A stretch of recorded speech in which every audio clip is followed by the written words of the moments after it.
से ऑन भाई को। किस्मत मेरी खराब है।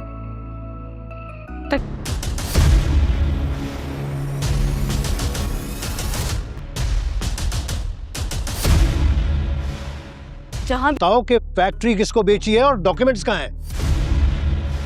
दीदी ने एक भी मुकम्मल खुशी नहीं लिखी मेरे लिए। ये रिमला और ऑन के बीच में क्या चल रहा है? इस सब से अब आपका कोई लेना देना नहीं है।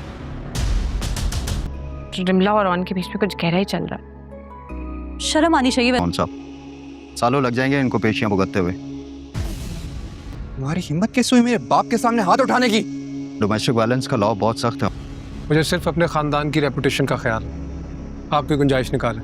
एहतशाम के अब्बा को पता चल जाता है कि रिमला ने फैक्ट्री को बेच दिया है और वो किसी और के नाम कर दी है, और ये बात जब उन्हें पता चलती है तो वो रिमला से पूछते हैं कि तुमने फैक्ट्री किसको दे दी है और क्यों बेच दी है, तुम बताओ किसको बेची है।